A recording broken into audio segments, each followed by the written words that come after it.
I reassured him, telling him the corpse was subdued and couldn't hurt anyone. Pan Lei steadied slightly but urgently begged me to finish off the corpse to avenge his third uncle and Heisey. The female corpse, sensing Pan Lei's growing hatred, let out a creaking sound, like she wanted to break free from the peach pit binding but failed. She could only roar fiercely, appearing ready to tear Pan Lei apart. Pan Lei, terrified, cowered behind me again, shouting for me to kill her quickly, saying she was too terrifying. The female corpse showed no fear. Instead, a sinister smile appeared on her face, her eyes full of hatred. She stared at us and said that no matter how many times we killed her, she would come back. Unless Pan Lei died, her grudge would never fade and would eventually turn her into a vengeful ghost to settle the score with him. Pan Lei was shaken to the core. This was the first time he heard a dead person speak. He trembled nervously all over. I didn't act immediately but asked the corpse, "Your death wasn't ordinary. How exactly did you die?" Her death was certainly not normal, otherwise, it wouldn't be so hard to find out the cause, nor would her resentment be so heavy. From the start, something was off about her death. I questioned her further, but the corpse didn't answer and sneered coldly, "That's none of your business. You're meddling with fate, stopping me from killing. Why should I tell you? If you're brave enough, kill me now, stop stalling. But my bodies might be destroyed, but my soul will never perish. I will come back to claim his life." She shot Pan Lei a hateful glare filled with reluctance and murderous intent. If I hadn't restrained him, she would have killed Pan Lei several times over by now. Pan Lei trembled and begged me to stop wasting time and kill the corpse so he could avenge his third uncle and the others in peace. I ignored Pan Lei and instead knelt down, grabbed the corpse's chin, and said coldly, "If you cooperate, I'll give you answers. If not, I'll make sure your soul vanishes forever, never to be reborn." The corpse was truly afraid. My cultivation was far higher than hers, and she couldn't see my full strength. Ghosts fear humans the most. This change in my demeanor gave her chills. I pressured her not out of malice, but to uncover the truth, dispel her resentment, and guide her to rest. Although the corpse killed 3 innocent lives, all because of Pan Lei's evil deeds, he bore the greater responsibility. Finally, she yielded and revealed the cause of her death. She was forced to die. She jumped into the river because someone tried to violate her.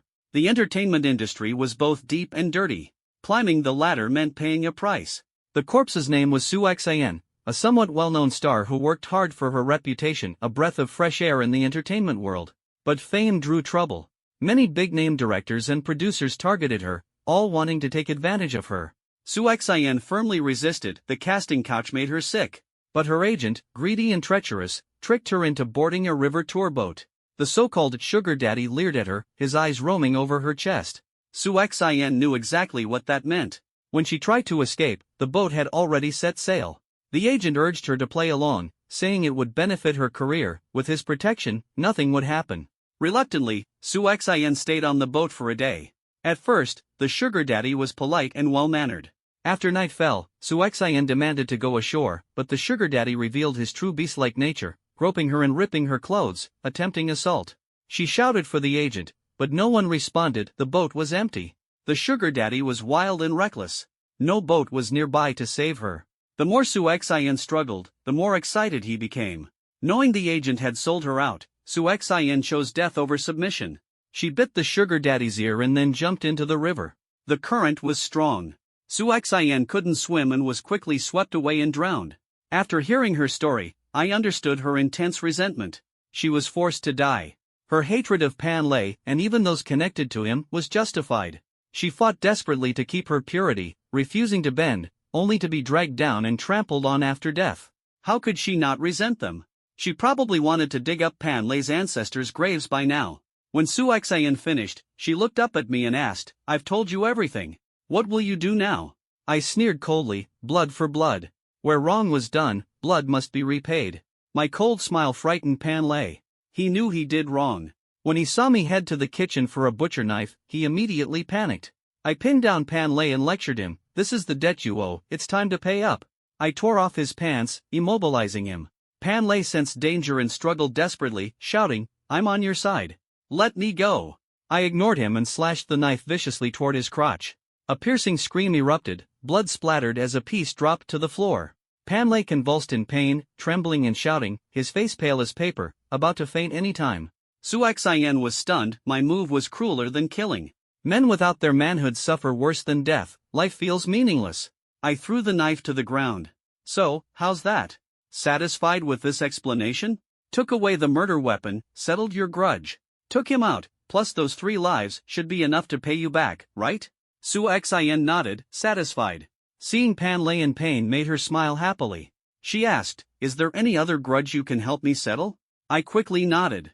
"I can. Don't worry, go ahead." Su Xin threw back her head and let out a long howl.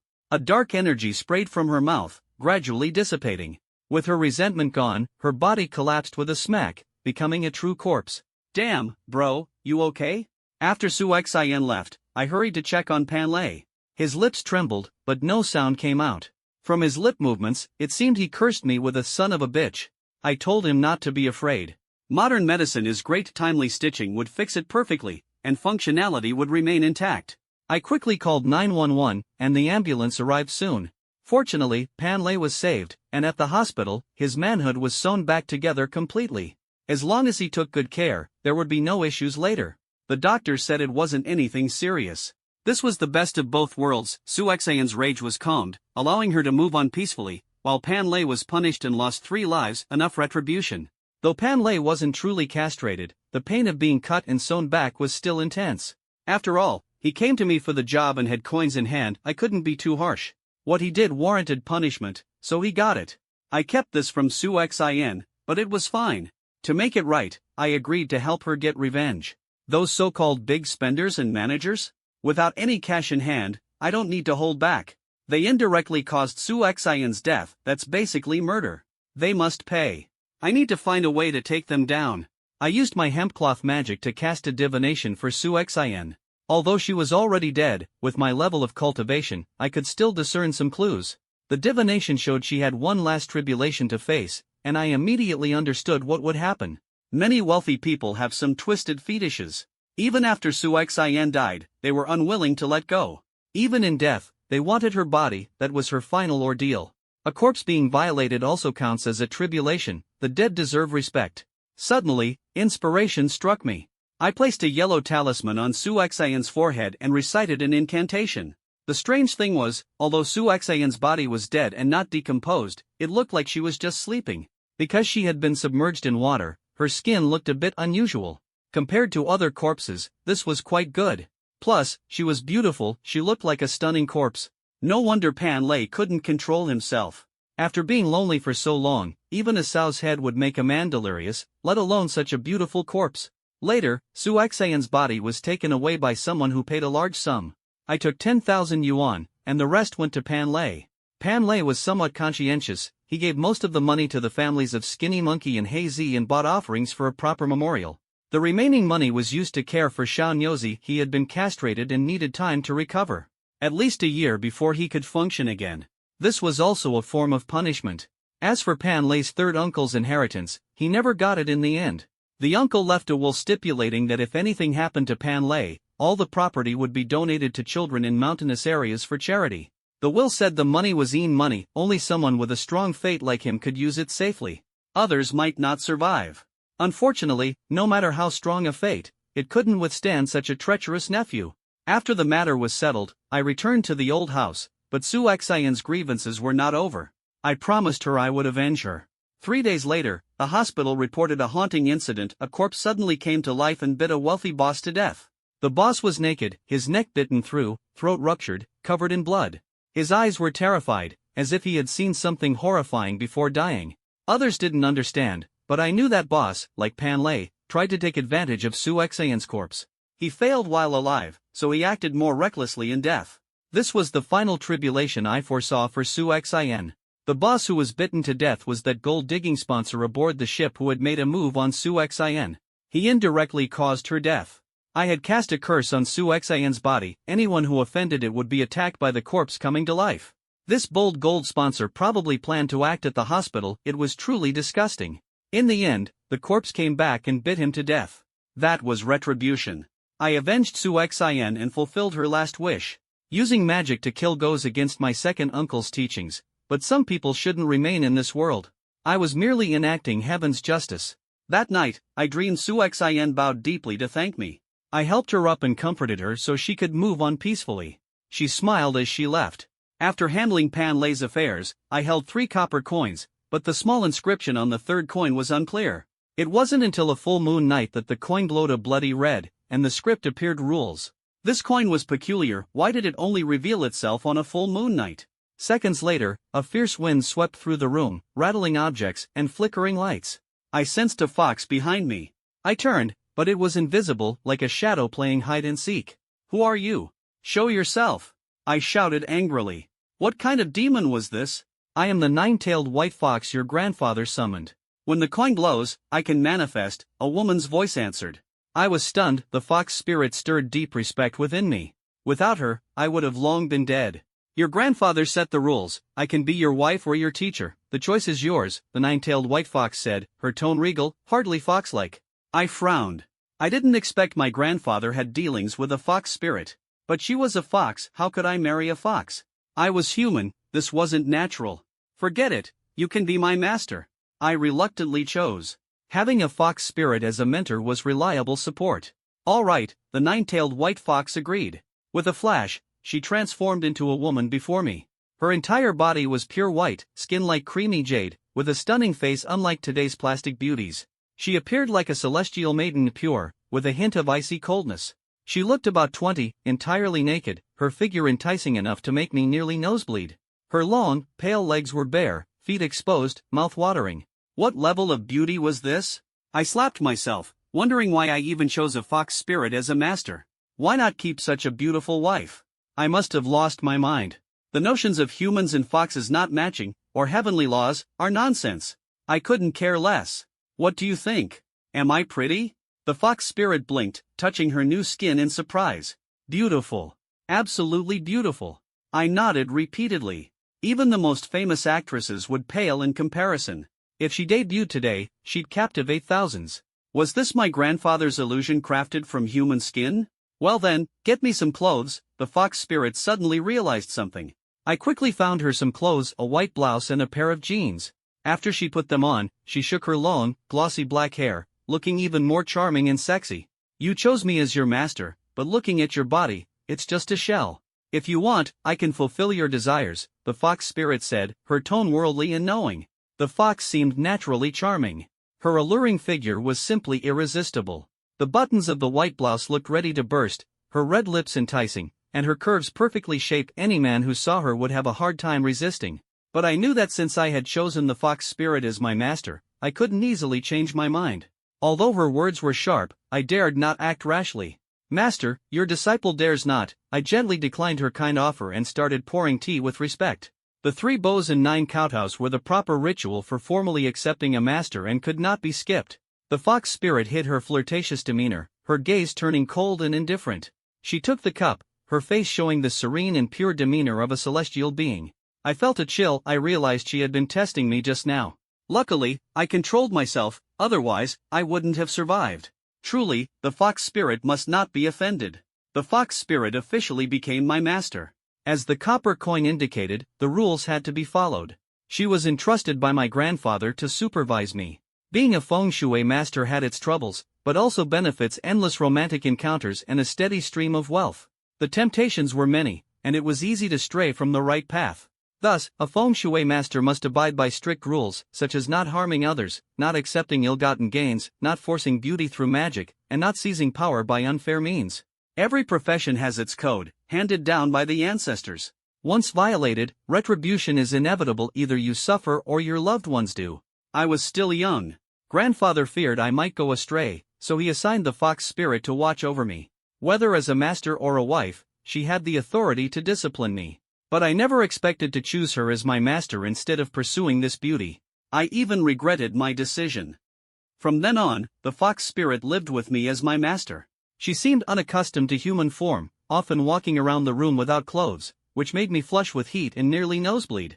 Later, I bought her many white dresses and kipayos, and she gradually grew fond of wearing clothes. When she wore them, she looked like a goddess descended to earth, breathtakingly beautiful. She was pleased and slowly adapted. She even asked me to buy cosmetics and other essentials. Before long, nearly all of the 10,000 yuan I had slipped away. I didn't dare complain. At first, when I accepted that 10,000 from Pan Lei, I thought I had gotten out of trouble and planned to use it frugally, but it was gone in no time. For the next several days, I survived on instant noodles while praying for business to pick up. Otherwise, I would starve, a miserable thought. During that time, quite a few people came looking for me, but I refused anyone without a copper coin. Some were local wealthy merchants, whom I had to turn away despite the pain. After all, Feng Shui masters have no set fees and can't charge arbitrarily. What's overcharging? For example, if a poor person has only 1,000 yuan and you charge 10,000, that's exploitation. But if a wealthy man has millions, charging tens of thousands is reasonable. And since the rich won't dry up, it hurt to send them away. Thank heavens, on the 5th day, the door opened again. A young woman came in, claiming to be Chen Ling, the eldest daughter of the Chen family. The Chen family was a well-known local clan, dealing in jewelry and hotels, with power and influence. Chen Ling carried an outstanding aura, dressed in designer clothes like a noble princess, and was a year or two older than me. When she saw me, she looked somewhat disappointed. Frowning, she asked, "Are you really the owner of this place?" I nodded and first asked if she had a copper coin. Without one, I wouldn't negotiate. Chen Ling pulled out an ancient copper coin with the word Su on it. She glanced at the Maserati outside, and my heart leapt. I immediately invited her inside. This was a rare and valuable client. The previous ones were all too poor. This time, I had to seize the opportunity. Once inside, she fixed her eyes on me but still showed disappointment, seeming to think I was too young. "You really own this place?" she questioned again, and I nodded repeatedly. Chen Ling sighed helplessly. "Fine. I thought a master would live here, but it turns out to be just a green kid. Seems the real master has long gone." I was offended and told her that with the copper coin, everything was negotiable. As long as it was Feng Shui related, I could definitely help. She sighed again and finally opened up about her troubles. Talking about it was hard for her. After a long silence, she revealed her 70-year-old grandmother was pregnant. I nearly froze. A 70-year-old pregnancy was shocking. While rare, it wasn't impossible for elderly women to conceive, but it was truly unusual. Chen Ling said that at first, no one believed it. After going to multiple hospitals for tests, they all came back with the same result: the old lady was indeed pregnant. Even stranger, during the pregnancy, the grandmother behaved oddly, as if possessed, dazed, and confused, sometimes going mad and biting people, sometimes hiding under the bed shouting, he's back, ghosts, there are ghosts." The elder family members sensed something was wrong and quickly called in experts, suspecting the old lady was haunted by some evil spirit. This is segment 18 of 144. Please process the following content according to your logic. Maintain the original paragraph structure, line breaks, and overall layout. Return only the translated text. Many experts had been hired, but none could solve the mystery. Numerous rituals were performed, yet the situation worsened. The old woman's belly grew larger by the day, causing great worry for the whole family. The Chen family was a prominent household with a high reputation in high society. If the old lady could still bear a child at her advanced age, it would be a devastating blow to the family's honor. Where would Master Chen's face be? Given her age, childbirth was extremely risky. Not wanting her to suffer, Master Chen spent a fortune to hire Feng Shui masters to resolve this strange matter. But the case was too bizarre. Everyone believed the old woman was possessed, pregnant at 70? Her husband had been dead for over 10 years. Strangely, many came but none could help. Only a beggar appeared every day outside the Chen residence, knocking his bowl and singing. "Chen family's in virtue lost. Old clam births a pearl. Years of debts and favors, today repaid in full. Why keep your dignity? The world will laugh at you." He repeated this 3 times without stopping, and no one could drive him away. He refused both food and money. Master Chen was furious and sent people to beat the beggar, but he remained unmoved, singing on. Afraid, Master Chen stopped trying. Meanwhile, the old woman's belly grew faster each day, and Master Chen's anxiety reached its peak. Finally, he decided that whoever could solve the problem could marry his eldest daughter, Chen Ling, and receive 1 million yuan. Beauty and money were tempting. Once the news spread, the city's Feng Shui experts and occult masters flocked to the Chen residence. Chen Ling, however, refused, thinking they were all strange old men. She would rather die than marry one of them. Besides, in modern times, love was free, no one could force her to marry. But Master Chen was determined, even if she resisted, she had to marry. Feeling heartbroken, Chen Ling remembered a copper coin her mother left her before she died, said to aid in dealing with evil. She was told to seek help from the owner of the old house. She expected an old master inside, so naturally, she felt disappointed when she met me, a young man. I didn't say much but told her I could help and that if I did, she wouldn't have to marry me. I would only ask for the 1 million yuan. Chen Ling was suspicious but desperate. She explained that her grandmother's belly was growing rapidly, what should have been 5 months looked like 10, and the birth was imminent. The situation was strange. I laughed and said, "It won't take a month, 3 days will do." She was stunned by my arrogance. Many experts had tried for a long time with no success. My words seemed absurd. Chen Ling began to doubt I was a fraud. I said nothing except that if I didn't solve it in 3 days, I'd livestream eating excrement. Seeing how confident I was, she finally agreed. Then I asked if anything strange had happened. Chen Ling thought for a moment and said she had once seen a large black snake in her grandmother's room, crawling onto her bed. She described it oddly, saying a snake had climbed onto her grandmother's bed. How big? I asked. She gestured, as thick as a bucket, over a meter long, but only I saw it. The snake disappeared as soon as it entered grandmother's room, like a hallucination. I frowned. Could it be a serpent demon? Although snakes carry yin energy and the old woman was elderly, it seemed unlikely. Let's go see your home. I got into Chen Ling's Maserati and drove straight to the Chen residence. Many things could only be understood by seeing them. The presence of a snake meant a spirit beast was involved. This stuff was deeply sinister, a wild spirit, and ordinary Feng Shui masters would have no way to handle it. But this family's situation was anything but simple. Hu, Huang, Bai, Lu, Hui, the snake was a Lu immortal, one of the more malevolent wild spirits. Sure enough, the Chen family was wealthy beyond measure. Their villa was huge, exuding luxury and extravagance. The yard was larger than a soccer field, and the house alone would cost hundreds of millions. Inside were packed Feng Shui masters and yin-yang specialists, all sweating and looking helpless. I ignored them and stared directly at a room on the second floor, sensing a dense evil aura. Who lives in that room? I asked Chen Ling. My grandmother, Chen Ling said. Since she became pregnant, it's like she's possessed. No one dares to enter. I frowned and thought. The others looked at me disdainfully, seeing me as an inexperienced youth here to network. Sure enough, every Feng Shui master here was an old man. At my age, I wasn't even considered for a role. Take me in, I said, annoyed. People whispered among themselves, accusing me of using connections. Chen Ling shook her head. No, you need Master Chen's permission to enter grandmother's room. No one else can go in. Helpless, I went with Chen Ling to see Master Chen. The second floor hall was emptier. Chen Ling pointed, "That's my father." Beside Master Chen were a blind man, an elderly man, a young man, and a burly bearded man. The blind man, wearing sunglasses and leaning on a cane, said, "The lady may be carrying a ghost fetus. If a child is born, the consequences will be severe. The only way is for her to pass away peacefully, to protect the Chen family's honor." He meant they should kill the old lady. Master Chen frowned, silent. The scandal was growing. He hesitated. The old woman was already advanced in years and should not suffer more. But this was absurd. Dragging it out would only disgrace the Chen family. Chen Ling stood firm. To protect honor, we will not kill mother. Absolutely not.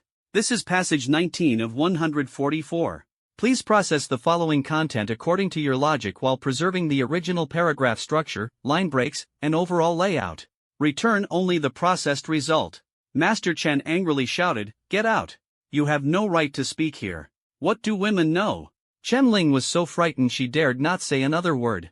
I interrupted, "Master Chen, there's still a chance. The old lady's pregnancy may not be a ghost fetus after all." The crowd looked at me unfavorably. I was denying what the blind man said, and that man held a high status here. Master Chen frowned, displeased. "Who is he? Who allowed him to come up here?" "He is a master I invited." Chen Ling lowered her head, avoiding confrontation. The crowd sneered, and Master Chen's face darkened. "He hasn't even grown hair and dares to call himself a master?" "The Chen family has hired many experts for this matter, and you went and found some street conman. Don't embarrass us." Chen Ling kept her head down and said nothing. I said, "Master might be too grand a title, but I can solve this case, save the old lady, and ensure the Chen family's safety." As my words fell, the laughter grew louder.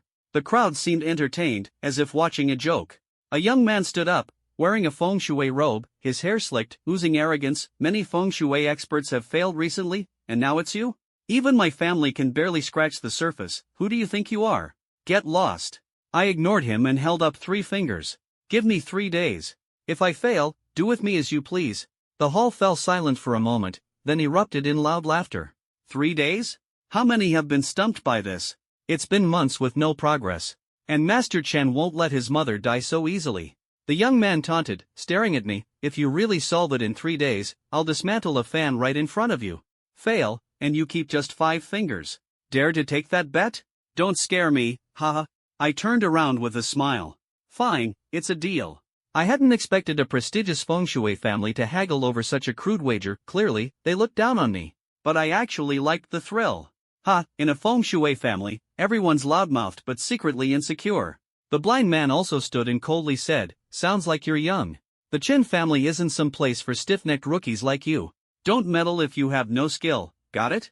He clearly resented my earlier retort and tried to cover his embarrassment with scorn. He wasn't entirely right. The chance of the old lady carrying a ghost fetus is slim. Folklore says possessed women mysteriously conceive, which is what they call a ghost fetus. The old lady being pregnant at her age is rare indeed. Chen Ling told me she once saw a snake crawl onto the old lady's bed. That gave me a new idea, but I needed to see the old lady myself to be certain. I didn't want arguments. I asked Master Chen to take me to see her. Although he didn't believe I could fix it, he had no choice but to lead everyone to the old lady's room. As the door opened, a chilling aura hit us. The old lady hid under the bed, pale-faced, expression vacant, as if possessed by a spirit. She was terrified at our approach, muttering non-stop, "The ghost has come." The blind man said, "Her forehead glows black, her complexion is pale, and her behavior is strange, clearly possessed. Her pulse isn't lively like a normal pregnancy, but a cold, pulse. That confirms it's a ghost fetus." He explained normal pregnancy pulse is vibrant, a ghost fetus pulse is cold and weak, meaning she's carrying the dead. A ghost fetus can't be born, because it would be a half-human, half-ghost child, bringing extreme trouble. The old lady is too old to abort, and the whole family is miserable. Master Chen sighed and cursed, "I don't know which evil spirit is targeting my mother. I'd rather suffer in her place." His face showed filial respect, but his eyes were full of killing intent. This head of the powerful family would do anything for face. I said firmly, "Who says she's carrying a ghost fetus? I'm certain now it's a snake fetus." The crowd exploded with laughter. The young man even threatened to have the steward bring a knife to cut off my hand. The blind man sneered, "Kid, your skills are shallow. You say it's a snake fetus because you're possessed? Ridiculous. Fighting with him just makes us lose face." The young man roared, "Throw him out. Don't let me see him lying again." He nodded at Chen Ling, signaling her to be careful not to be fooled by me again. Chen Ling lowered her head, seemingly regretting inviting me, embarrassed. I was unbothered, like watching clowns perform. I asked the steward for realgar powder. The steward looked at Master Chen, who disdainfully ordered him to follow my instructions. He'd hoped to kick me out but didn't expect me to shamelessly continue. I said it didn't matter even if they chopped off a few fingers. Master Chen gave a cold smile, puzzled by my boldness. The steward brought the realgar powder. I pulled out the old lady. She trembled violently at the sight of the powder, face full of fear. I lifted her belly and sprinkled the realgar powder. Several snake-like shapes bulged and writhed vividly. Inside the old lady's womb, it was clearly a snake fetus. Master Chen was stunned, gasping for breath. A person carrying a snake fetus that was truly eerie. The others were equally shocked, their faces pale. When the blind man heard this, his face dropped, looking as if he'd eaten a dead rat. I sneered, "Nothing's impossible. The old lady is possessed, but it's not necessarily a ghost, maybe an evil spirit that's taken form." This is content segment 20 out of 144. Please process the following text according to your logic. Maintain the original paragraph structure, line breaks, and overall layout. Return only the processed result. The old lady's condition easily made people think she was possessed by a ghost, but two things distinguished it: ghost possession fears sunlight, but she didn't. Ghosts have black mist around their lips, while she had green mist. She was entangled by an evil spirit. Chen Ling said she once saw a snake crawling onto the old lady's bed, but it vanished in the blink of an eye, like a hallucination. That snake wasn't a real snake. Even a spirit snake wouldn't be that powerful. It was likely a beast spirit. A beast spirit is the resentment energy formed when an animal dies and its spirit lingers, attaching to people to cause lifelong unrest or sudden death. Normal animals don't carry such resentment, but snakes, as wild spirits, hold grudges and will seek revenge after death. This beast spirit had latched onto the old lady, and killing her was useless. The resentment would continue to pass down until the Chen family gave birth to that snake fetus. The snake fetus is essentially the resentment energy of that snake. I guess the old lady had killed a pregnant snake. This snake had already become a spirit but was shallow in cultivation. Chen Lei inhaled sharply upon hearing this. He thought if that was true, the blind man's words were useless and would only pass the resentment onto himself. If he, a grown man, became pregnant, it would be truly humiliating. Master, what should we do? How do we resolve this? Chen Leoi panicked, respectful as if ready to kneel before me. Even the wealthy are terrified when facing such sinister forces. Electric fan. I said just those 3 words. Electric fan? Quickly, quickly. Chen Leoi immediately obeyed, hastily ordering the butler to bring one. Master, what do we need an electric fan for? Chen Leoi asked with confusion. Calling me master repeatedly, he completely forgot his earlier mockery and flipped completely, truly the wealthy. Looking at the fan, I smiled slyly and pointed to it. A Feng Shui family must honor their promises. I'll set it on speed 5. I adjusted it to speed 5, the blades whirred fiercely. Just thinking about it made me feel a slight ache. The young man swallowed nervously and stubbornly said, "What's to be proud of? The matter isn't over. Even if it's a snake fetus, so what?" I nodded, "Fine, then I'll make sure you die with peace of mind." Though a snake fetus is terrifying, it's no less tricky than a ghost fetus. That's why the young man could still talk tough. If I roughly terminated the snake fetus, the beast spirit would come after me. A pregnant snake's fetus is its grudge, whoever touches it fights to the death. I closed my eyes for a moment and got an idea. But I didn't rush to resolve it. First, I needed to find out how the old lady had provoked that snake. A spirit snake rarely enters a home, let alone provokes people easily. A pregnant spirit snake is even tougher. The old lady was elderly, how could she have the strength to kill a snake? At this point, Chen Leoi mentioned the old lady liked eating snake meat, believing it nourished beautified skin, and replenished blood and kidneys. A few months ago, someone brought a very large, very black snake, claiming it was a spirit snake and very nourishing. The old lady craved it and bought it. No one else ate it, so only she was affected. I had Chen Leoi summon the chef. The chef recalled clearly, the snake was strange, kept banging its head against the cage, licking its belly as if begging for mercy. The chef didn't care. The old lady had paid a lot, he had to slaughter it without question. Only after killing did they know the snake was pregnant. After death, its eyes wouldn't close, resenting the chef. He tried to gouge out the eyes but couldn't, so he served them up to the old lady. Nothing abnormal happened afterward. Chen Leoi had the chef leave, and everything was clear. A stranger sold a pregnant snake to the old lady, she ate it, attracting the beast spirit and carrying the snake fetus. This was cause and effect. Eating the snake was the cause, suffering revenge was the effect. Though humans sit atop the food chain, all things have spirits, and careless eating invites punishment. This pregnant snake should be released, or the consequences would be unpredictable. The key was the snake seller. This snake had become a spirit, ordinary people can't catch it. Professional snake catchers usually release such snakes, meaning the seller was not ordinary, possibly aiming to harm the Chen family deliberately. I already sensed a conspiracy. The beggar at the door Chen Ling mentioned was very likely an enemy of the Chen family. I could resolve the snake fetus in 1 day, but why did they say 3 days? Because you can't just terminate the fetus, you must root out the mastermind. I asked Chen Leoi to send people to track down the snake seller, and he agreed without hesitation, acting completely different from before. Then I began resolving the snake fetus. I couldn't force it out, I had to undo the cause and effect. I had Chen Leoi prepare an altar, using Feng Shui techniques to select the villa rooftop where the Feng Shui was excellent, drawing the spirit chi of heaven and earth, an ideal place for a sacrificial altar. I also had him place a gold-plated snake figure on the altar, which took 2 hours. I brought the old lady before the altar. I stuck a yellow talisman above her head. She twitched and swayed, her eyes turning bluish-green. She stuck out her tongue, looking ferocious like a snake. Everyone recoiled in terror. Chen Leoi hid behind the blind man, nobody dared approach the old lady. But I wasn't afraid at all and stepped forward to examine that face carefully. The yellow talisman forced out the beast spirit. I said seriously, "Beast spirit, this is your chance to repent. The altar can rebuild your demon body. The Chen family will offer incense and worship you. You might recover in the future. But if you refuse to reform, I won't be merciful." This is segment 21 of 144. Please process the following content according to your logic. Keep the original paragraph structure, line breaks, and overall layout. Return only the processed result. The old lady twisted her claws and roared, "The Chen family ruined my fetus. Why should I listen to you? Delusional fantasy." She vowed to never give up, determined to give birth to the snake fetus and bring down the Chen family. I told myself, though she was vicious, she was destined to meet a bad end. I had already given her an out, but she refused to back down, so I had no choice but to be unkind. I pulled out a yellow talisman, formed a hand seal and chanted the spell loudly, "Evil demon incantation, soul-devouring talisman, strike."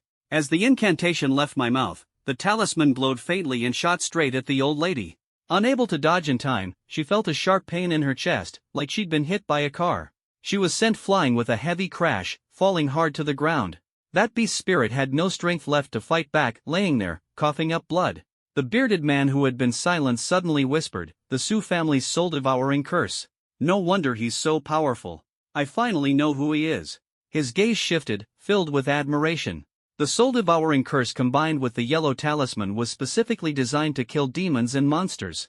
Its power was immense enough to annihilate the target utterly, leaving no chance of reincarnation. I shouted sternly, "One more strike, and you'll never be reborn," warning it not to persist in its delusions or face utter destruction. The beast spirit was terrified, kneeled down and kowtowed, pleading, "I'm willing to obey the master's orders, partake of the Chen family's incense, shape a golden body, and resolve our grudges." "Good, go ahead." I waved my hand. A green mist flew out from the old lady's body and settled on the golden statue on the altar. The altar trembled slightly as if it had come to life, then stilled again. The old lady immediately collapsed and lost consciousness. Her belly sank inward, bleeding, but her body was unharmed. The snake fetus vanished and returned to normal. With care, her body would recover. I instructed old Master Chen to burn incense at the altar every day and place offerings on the 1st and 15th of each month until the golden snake dispersed. Old Master Chen hurriedly agreed, deeply grateful. He hadn't expected this issue to drag on so long, and I had solved it in one move. He kept praising me as master non-stop, completely changing his previous attitude. But I wasn't about to let him off so easily, just wait and see. Now, I simply stared at the fan, lost in thought. With the old lady's problem solved and the evil energy gone, those people would naturally have to honor their promises. It's time to turn on the electric fan. I grabbed the fan and set it to the 5th gear. The young man was dumbfounded. This was something many couldn't solve. It had dragged on for months, yet I fixed it in half a day, faster than the 3 days promised. He looked around nervously, his face darkening. Quickly, he shot a desperate glance towards old Master Chen for help. He didn't even dare to take off his pants. It was a real embarrassment. Old Master Chen, a crafty old fox, deliberately avoided his gaze, pretending to know nothing. His attitude was clearly fence-sitting, meaning, "The bet's on you, not me. See how impressive I am without causing trouble." At that moment, an old man stepped forward, chuckling, "Young man, mercy is a virtue. You're strong, yes, but don't be too ruthless. Why not have him apologize instead?" The old man and the young man exchanged a glance. They seemed to know each other. The old man had been laughing heartily moments ago, but seeing I wasn't an easy target, his expression changed, attempting to ease the situation. I snorted coldly, "Fine, but the apology must be sincere," and kneeling with kowtows. The young man turned pale with anger but had no argument. Choosing between the fan at 5th gear or kneeling and kowtowing was a clear choice. "Lin Xiao, don't be fooled," the old man winked at him. Lin Xiao clenched his fists and thought it over, then finally knelt down and kowtowed 3 times. "Impressive. We'll see how this plays out. If you dare offend me, don't think you can stay in this city." Lin Xiao left with a vicious glare. I didn't take it seriously, though the kid would probably dare to stir trouble again later, but that's a story for another day. Once Lin Xiao left, the old man glared at me, then limped away, muttering, "Kid, you made some powerful enemies, worse than offending gods or ghosts. Don't think knowing a bit of Feng Shui means you can run wild." I just chuckled at his words. These guys weren't only less skilled than me, they were short-sighted. Being laughed at and slapped in the face only made them unwilling to yield and even want to threaten me. Although my uncle told me to keep a low profile and avoid trouble, at this point, I wasn't afraid anymore. Among the 4, only the bearded man was respectful toward me. Before leaving, he handed me a business card and said, "If you need anything, contact me. It's my duty." He bowed before departing. The card had only a name and phone number, Xiao Shang. I was a bit puzzled, why so polite all of a sudden? Still, I pocketed it. "Master, why don't you stay for a meal? I can also arrange my daughter's marriage." Old Master Chen spoke after people dispersed. Earlier, he promised that once the old lady's matter was resolved, he would marry Chen Ling to me and give me $1 million. I was young and capable, and old Master Chen was pleased. A true Feng Shui master was highly valued in wealthy families since they could help the clan flourish. Chen Ling looked at me with admiration, all her previous worries and humiliation vanished. I had stood up for her. Originally opposed to the marriage, she now accepted it and looked at me like I was an idol. I waved my hand dismissively. "No rush. It's not over yet. Though we've broken the evil aura clinging to the old lady, there's still a mastermind behind this. Someone is deliberately trying to harm the Chun family. As a Feng Shui master, when you're hired to handle a matter, you only get paid if you solve it perfectly, otherwise, not a single penny, and you even have to apologize. Hearing this, old Master Chen grew anxious and quickly asked, "How could that be? The Chen family is rich and powerful. Although we have enemies, no one dares to act on them." I glanced at the golden snake statue on the altar and said, "This snake has become a demon, and it's pregnant, extremely ferocious. Ordinary people can't catch it at all. Clearly, someone set this trap to harm the Chen family. If I hadn't broken it, the old lady wouldn't have been the only victim." Old Master Chen sucked in a sharp breath and said fearfully, "Luckily, we met a master. Otherwise, with those useless fools around, the whole family might have been dragged down. I beg you to help me find the culprit. I swear, I'll have him torn apart by horses and fed to dogs. Anyone daring to harm the Chen family deserves death." Old Master Chen was smooth and diplomatic, outwardly respectful when everyone was around, but now speaking harshly, clearly not a good man. I said, "We don't have any leads yet, investigation comes first. If we find the snake seller, everything will become clear. The snake seller is key, and the beggar who sings nursery rhymes in front of the Chen house is also very important." Chen Ling said that since the old lady became pregnant, a beggar has been singing rhymes outside their door every day. He doesn't ask for money or food, but his songs are full of hidden messages. I wanted to meet him, he probably knows something. No sooner had I finished speaking than the sound of a bowl being struck came from outside, followed by a snappy rhyme. The Chen family narrowly escapes disaster. But the master stumbles in wisdom's matter. Cause and effect cycle, fortune and fate. Good and evil will bear matching weight. Helping evil won't cut the chains. Mind your business, avoid the pains. Deep hatred accumulates, outsiders sense the spite. Revenge will come swift as losing one's light. The chant repeated, accompanied by eerie bowl tapping. Old Master Chen and Chen Ling were puzzled and wanted to catch the beggar to beat him, suspecting him as the villain harming the Chen family, insisting on severe punishment. This beggar kept causing trouble and couldn't be chased off, call the police and he'd disappear, only to return the next day. At the time, old Master Chen was too concerned with other matters. They didn't understand the meaning behind the song, but I understood every word clearly. Someone is at odds with the Chen family and warned me not to meddle or face dire consequences. Chen Ling held a copper coin in her hand. No matter the cause or effect, I had to intervene. Besides, I was curious, just how did this person plan to kill me? The mastermind behind this was a skilled player. A sudden surge of excitement hit me.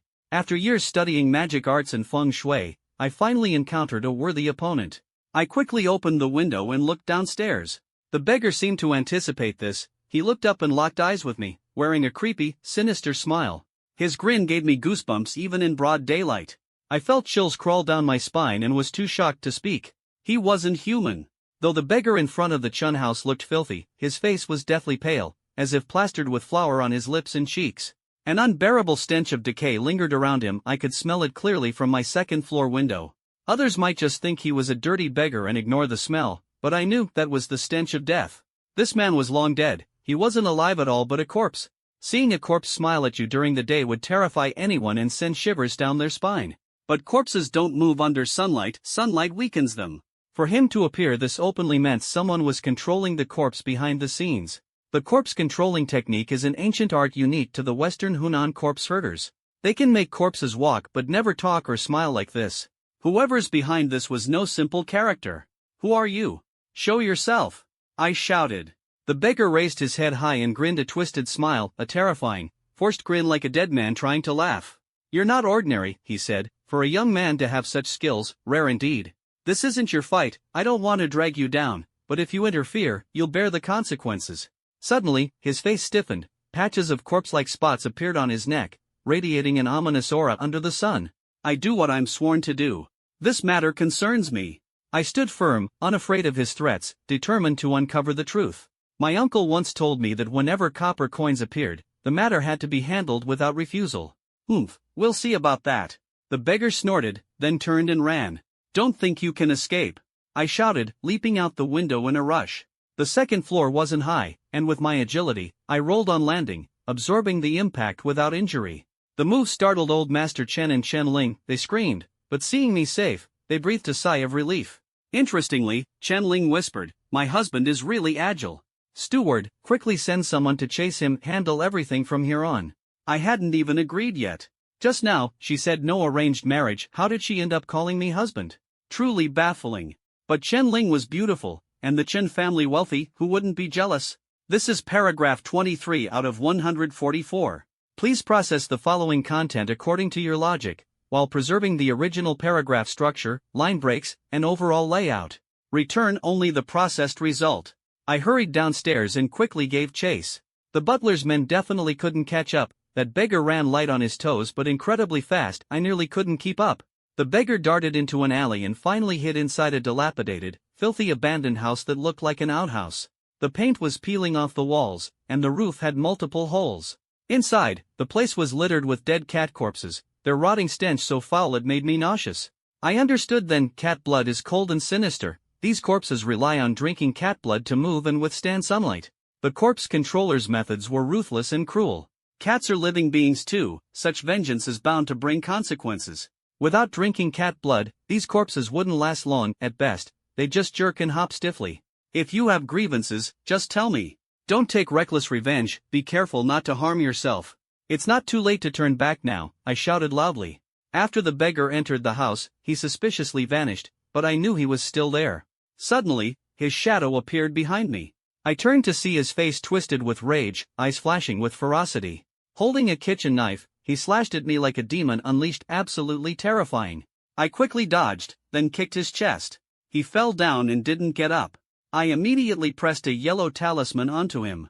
Expel evil spirits, suppress demons, by the sacred decree. I chanted. The talisman glowed faintly, sticking to his chest. His whole body convulsed before collapsing completely motionless, now a true corpse. The knife fell to the ground, and the talisman burned to ashes. I checked his pulse, the corpse was already decomposed, covered with blemishes. After the beggar fell, I searched for clues. Knowing that control over the corpse is limited in range, the mastermind had to be nearby. The butler arrived with his servants. I told them to carry the body away for Mr. Chen to examine. The butler pinched his nose and entered the abandoned house, disgusted as he lifted the corpse, mistakenly assuming I had committed murder. When he saw the decay and corpse marks, he was stunned. It turned out that beggar at the Chen family's gate had been dead for a long time. Frightened, the butler didn't dare approach further and ordered his men to leave quickly. I had broken the evil influence over the old lady, and those so-called experts were driven off. True masters wouldn't be tempted by money or beauty. Those who get swayed obviously have shallow cultivation. When I returned, everyone looked at me with envy instead of ridicule, because I could not only bring in millions but also marry the beautiful eldest daughter of the Chen family. I ignored them. These people were shallow and opportunistic, masquerading as masters to deceive others. They never expected to meet someone with genuine skill. Some switched sides quickly. Those who mocked me before now tried to cozy up. But I greeted them coldly and walked away, leaving them with sour faces as I snorted and swept my sleeve. Mr. Chen was shocked to learn the beggar had long been dead. The beggar had camped at the Chen estate almost every day since the old lady's pregnancy, but it turned out she had been meeting a ghost. Hearing this, the whole household broke into cold sweats, quickly praying to Buddha for safety, fearing possession by evil spirits. I said it wasn't any evil spirit, just ordinary corpse control magic. The beggar died naturally, with no grudges. Someone was using his corpse to cause trouble at the Chen family. The corpse was kept fresh daily by drinking cat blood, allowing it to avoid decay, walk, talk, and even withstand sunlight. The controller was powerful, not some ordinary person. Unfortunately, I didn't capture him, he escaped. Mr. Chen identified the beggar as Wang Er, who had some mental issues, no family, had begged for years, and after death was exploited to harm the Chen family. This happened the next day. Not only did we identify the beggar, but also found the man who sold the black snakes. The snake seller, Tang Ding, was a true expert nicknamed the Snake King. But he had a flaw: he suffered venomous snake bites in that area, and his wife left him for someone else. The Snake King's hatred festered, vowing revenge. Later, he did something shocking. After Tang Ding's wife ran off with old Wang, he did something strange. Since he had unusable things, he swapped them out. In short, his wife left because he was inadequate, which was normal. But Tang Ding's illness couldn't be cured, and to regain confidence, he had to change something. What exactly was changed, no one knew, but afterward, he became normal. Only the women who were with him understood. In the past, such methods rarely succeeded. Some said he used a secret technique, since ordinary methods wouldn't work. Since then, Tang Ding became quite the womanizer, earning small money as a snake catcher and charming many girls. But he held grudges. The betrayal of his wife drove him mad with hate. A few months later, his wife died gruesomely, bleeding from all orifices, her belly swollen like a ball. The forensic doctor found snakes inside her stomach, devouring her internal organs. When the belly was cut open, all the snakes escaped. Tang Ding was arrested because of this, but without evidence, he was later released. Those who knew the trade all suspected he used snake control magic to kill his wife. Old Wang's fate was also tragic. Tang Ding tortured him with secret techniques, snake bites, and venom attacks, leaving him living a life worse than death. Old Wang survived, showing great resilience, but likely never dared to mess around again. This lesson would haunt him for life. His wife's gruesome death also filled him with terror. This is the 24th segment out of 144. Please process the following content according to your logic. Maintain the original paragraph structure, line breaks, and overall layout. Return only the processed result. Tang Ding lives strangely but holds no grudge against the Chun family. With his skills, that snake clearly has gained spirit and is even pregnant. As a professional snake catcher, he wouldn't harm the Chun family without reason. He must have some ulterior motive. Master Chen is from a wealthy family, so he's not afraid of Tang Ding. Before telling me anything, he dispatched people to find him, but they failed to catch him. Those who returned were all poisoned by snake venom. Tang Ding made them deliver a message. The Chen family is full of weaklings now, so don't bother him, or the next to die will be Master Chen himself. No one in the city can truly deal with him. This time was just a minor punishment. Next time, the intruder will die. Otherwise, Tang Ding said, he'd take Master Chen's last name. Hearing this, I couldn't help but laugh. This guy is quite interesting, I should go meet him. After checking the address, I went alone. Tang Ding's residence was remote, a large courtyard in the outskirts, built in the traditional Sihiyuan style. Such a structure still standing these days shows he's quite wealthy. As I arrived at the gate, I heard a hissing sound, the tongue flicking of a snake, but I didn't see a single snake. A chill ran through me. Stepping closer, the hissing grew louder. Snake catching is a long-standing tradition. They not only catch snakes but also tame them and know secret techniques. In ancient times, skilled snake catchers were feared even by the government, not to be provoked, or you'd die mysteriously from snake bites. Junior Su Yang pays respects to Senior. Please come out to see me, I said politely but firmly. If he refused, I was ready to fight. Protected by the Qilin birthmark and inheriting Feng Shui mastery, my snake-catching skills surpass his. What do you want? A sharp, thin voice came from the courtyard with no one in sight, reminding me of a snake. The Chen family has no grudge against you. Why harm them? That snake is inedible. You knowingly did this, it's murder. I stated my purpose. Chen family's dogs? Get lost, or I won't be polite, Tang Ding snapped rudely. I snorted coldly, Senior, if you want to kill me, go ahead. But the Chen family's business ends today. Seeking death. Tang Ding whistled sharply. Instantly, countless snakes, various sizes and colors, came crawling out, flicking tongues, surrounding me. Soon, over 100 venomous snakes were glaring fiercely. Kid, you're young, better leave now, or tonight you'll be snake food, Tang Ding warned. No need. I shouting, lowered my gaze to stare at the snakes with piercing eyes. After a moment, they all bowed their heads, some even looked scared. I stepped forward and they parted on their own. I kicked the door open with a loud crash, the snakes dared not advance. I strode confidently into the courtyard. This can't be. These snakes won't touch you. Who exactly are you? Tang Ding was stunned. My name is Su Yang. Since you won't see me, I'm coming in. I entered the courtyard. Though snakes remained, they kept their distance and backed off. Tang Ding was nowhere to be found. Raising so many snakes, he's definitely a snake king. Ordinary people would die here. But he met the son of the Qilin. The Qilin descended, and all things bow before it. Snakes dare not harm me. With Qilin energy protecting me, unless they become spirits or demons, none can touch me. Kid, you've got some skill, but I won't say a word about Master Chen's business. Don't push me, Tang Ding's voice carried killing intent. Senior, even if you don't talk tonight, I will not let you go, I replied firmly. Oomph, big talk. If you have the guts, come in. The door creaked open on its own, revealing a pitch-black, eerie room like monsters awaited me inside. The door opened strangely, as if hiding something terrifying within. But I couldn't be afraid. At this point, even if it's hell inside, I have to break through. I stepped cautiously into the dark room, sensing a pair of green eyes watching me. Yet scanning around, I saw nothing, only cold winds chilling my back. I've come in, HMPF, why don't you show yourself? I snorted, but Tang Ding remained silent. Suddenly, the lights snapped on. On a sofa sat a seductive beauty. She was scantily clad, long black silk-clad legs beckoning me over. I felt entranced, my body moving involuntarily closer. Her gaze had a strange allure, locking onto me, making my body heat up and my soul feel like it was floating. "Come, tonight I'll let you experience ecstasy beyond mortal bounds," she murmured softly, her voice sending shivers through my bones. I unconsciously approached, she wrapped her arms around my neck, licked my ear, whispering, "Kiss me." Then she tore off her stockings and clothes, revealing a perfect figure. Excitedly, I whispered by her ear, "I'm your dad." She gasped in shock, staring at me, shouting, "You have the yin-yang eyes?" My eyes glowed faintly red.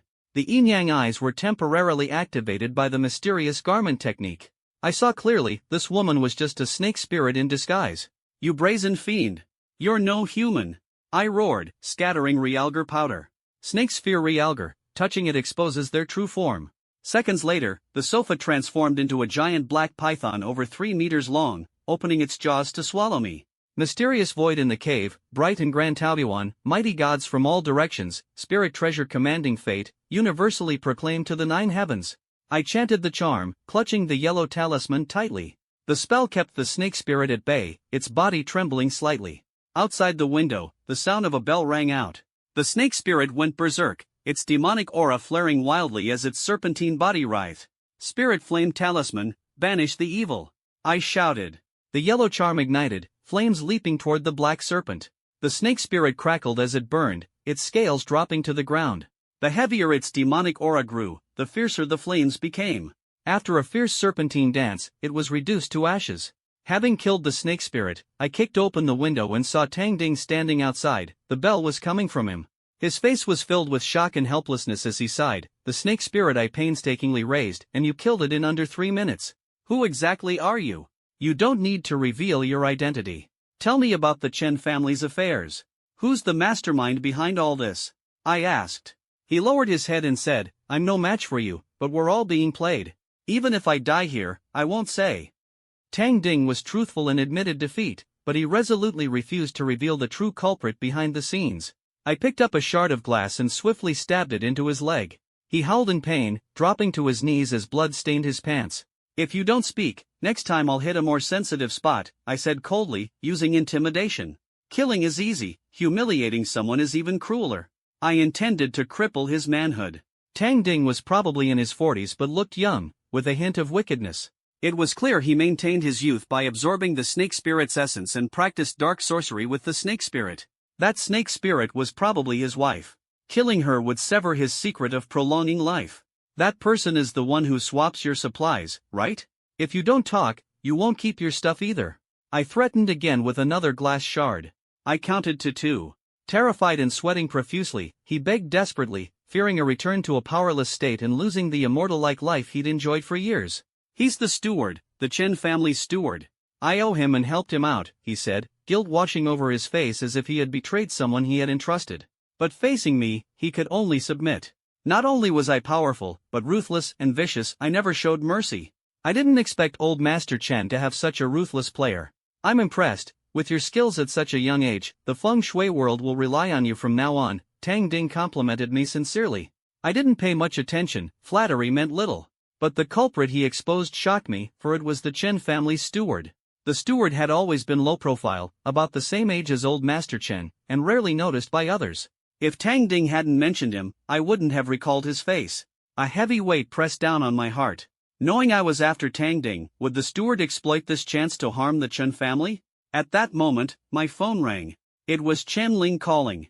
Her voice was urgent, panicked, and trembling with tears. "Su Yang, come back quickly. My dad seems possessed. Please save me." I was stunned. Old Master Chen possessed, yet Chen Ling was calling me for help? He chased everyone away and tried to harm me. Sob. Her voice dropped to a whisper, fearful of being overheard. Her words shocked me. Old Master Chen actually wanted to assault his own daughter? This was no ordinary possession. No, the steward must be behind this. If I'm late, Chen Ling's in grave danger. "You have to call the police right away," I urged. She said she had called an hour ago, but no one came. The signal was spotty, and she barely got through to me.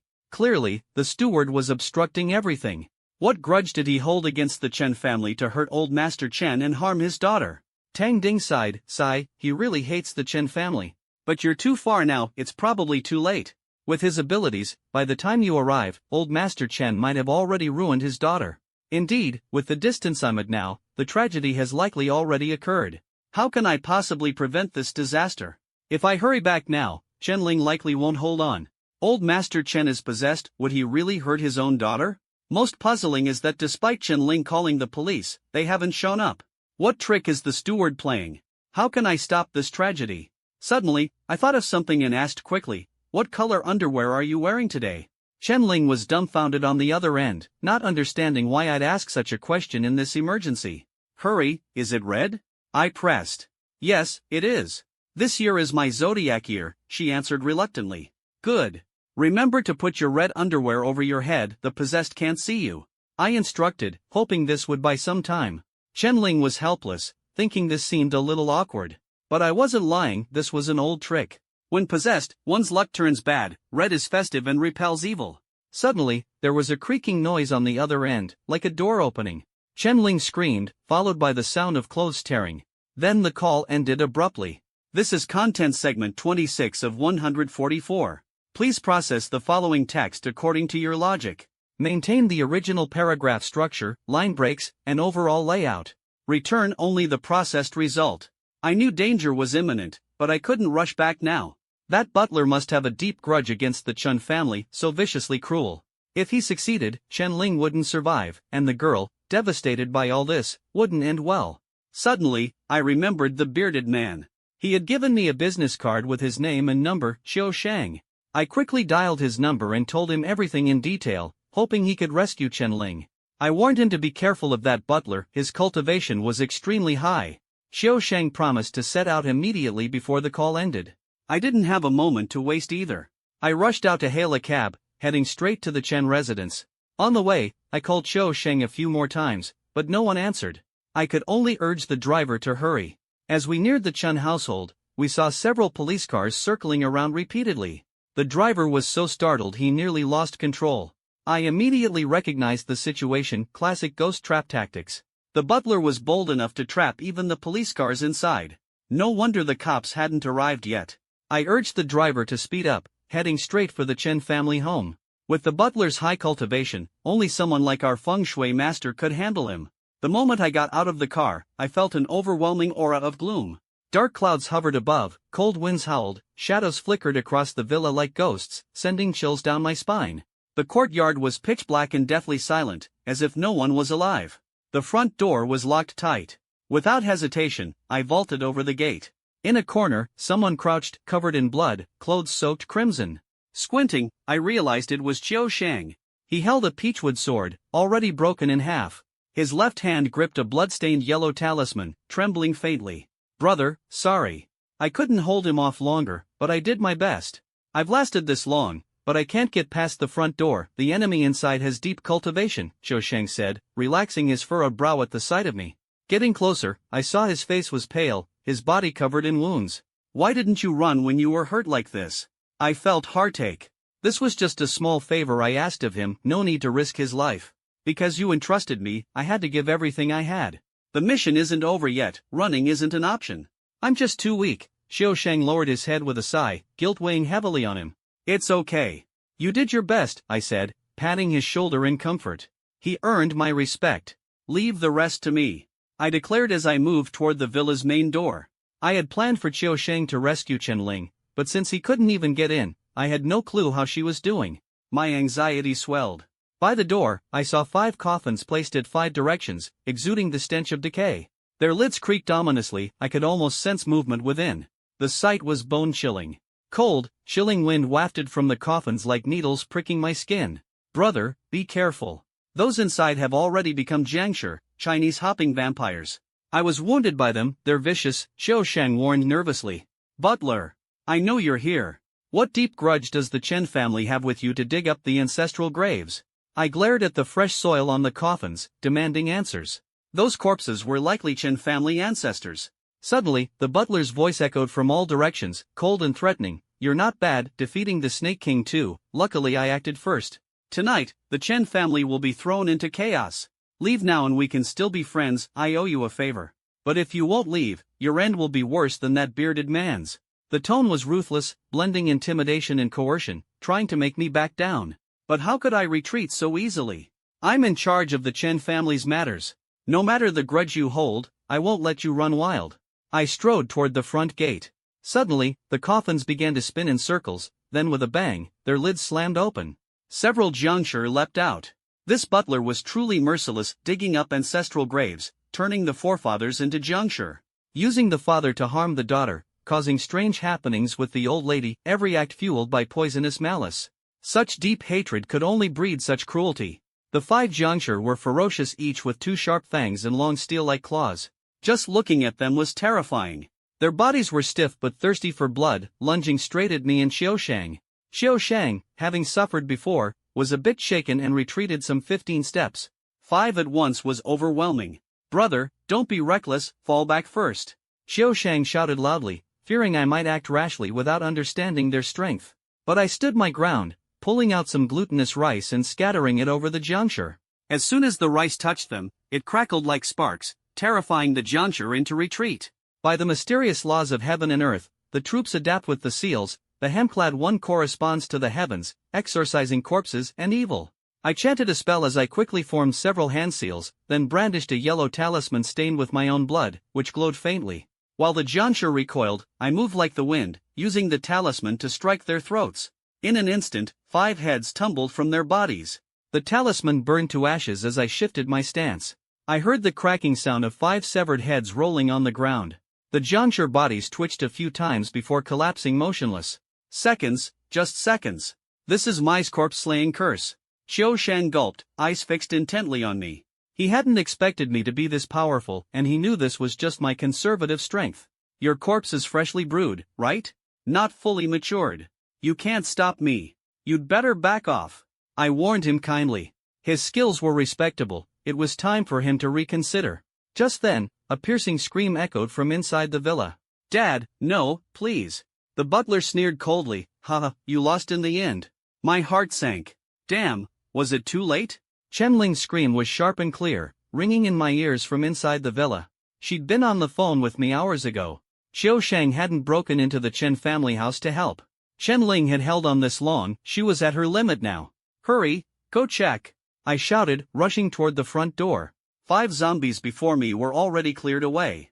I charged in with Xiaoshang. Suddenly, the villa's heavy door slammed shut with a thud, bright floodlights blazed on, blinding us both. The butler appeared, blocking our way. "This is between me and the Chen family. Why do you have to meddle?" the butler snarled, trying to stop me. If old Master Chen destroyed Chenling, then the butler would have succeeded. Evil deeds never go unpunished. "I don't care about your grudges with the Chens, doing something like this is an outrage," I said firmly. I gestured to Xiaoshang to rescue Chenling, while I stayed to confront the butler. The butler's cultivation was deep, but Xiaoshang was no match. Only I could stand against him. Xiaoshang understood immediately and rushed upstairs, following the sound. "You brat, taking the wrong path, you're courting death," the butler muttered as he chanted and twisted a talisman with one hand. Moments later, he laughed, "You're already dead. Be careful next life." As he finished speaking, the yellow talisman burned out. Dark mist slithered like snakes behind me. A cold wind blew, as something climbed onto my shoulder. I turned around to see a disheveled female ghost, her face twisted in a grimace, eyes glowing a fierce crimson, a sinister grin revealing sharp steel claws coldly tracing my neck. The butler had been raising ghosts. While it was common for celebrities and wealthy merchants to keep little ghosts for luck, cruel ghosts if poorly controlled could bring financial ruin, severe illness, or even family destruction and death. Only those with real skill dared to keep such a fierce female specter. Her death was terrifying. The ghost, under the butler's control, climbed onto my shoulder, aiming to bite my neck and devour me. She opened her bloody maw and lunged. I reacted fast, a yellow talisman pressed to my forehead, fingers twisting in a swift incantation. The spells unleashed with a thunderous blast. The ghost was blown back, slamming onto the ceiling, glaring with furious red eyes. Raising such a fierce ghost is madness, I shouted, refusing to show mercy. The butler roared, "For revenge, I'm willing to do anything. Anyone in my way must die." He urged the ghost to attack again. Flying clouds dispersed the chi, reaching the great void. Invoke storms and spirits, 6 tiers, 6 guardians. Imperial rescue by talisman, no delay allowed. Speed, speed, as the law commands, I muttered the incantation. The yellow talisman flew toward the ghost. She screamed in agony. Her chest exploded under the blast, her soul scattered into fragments, leaving only drifting ashes. The lost dragon talisman spell. Are you the descendant of that man? The butler gasped. I knew he meant my grandfather, a towering name in the yin-yang world. The dragon talisman spell was powerful and draining, one strike to kill but revealing the user's identity. Now, I had no choice but to go all out. That ghost was too ferocious, if I didn't kill it, I wouldn't survive. The butler feigned surrender but refused to concede. He turned and fled. I pursued relentlessly, pouncing on his neck. He had to face me directly. After a few rounds, it was clear he was outmatched. His magic was decent, but his agility lagged behind. I knocked him down, making him cough up blood. He couldn't resist. You admit it. The Su family's descendant truly is formidable. But Chen Ling can't be saved, her own father killed her, ha ha ha. The butler laughed wildly, confident, unafraid I'd finish him off. Not yet, I said, dragging him upstairs. We finally found Chen Ling. Her clothes were torn, skin exposed, partly covered, she'd clearly suffered a lot. She held a kitchen knife. Old Master Chen lay in a pool of blood, fate unknown. Xiao Shang stood stunned nearby. Chen Ling had killed her father with her own hands. I expected this. I deliberately stayed out to let them tear each other apart. Neither would survive, the butler gloated proudly. Tears welled in Chen Ling's eyes as she stared terrified at her father's bloody form. The knife slipped from her hands, she collapsed weakly. I caught her immediately. Call an ambulance. I'm sorry, Dad, she whispered weakly. No need. With this much blood loss, can they even save him? Serves you right. The whole Chen family deserves to die. The butler sneered, as if nursing a deep, bitter grudge against them.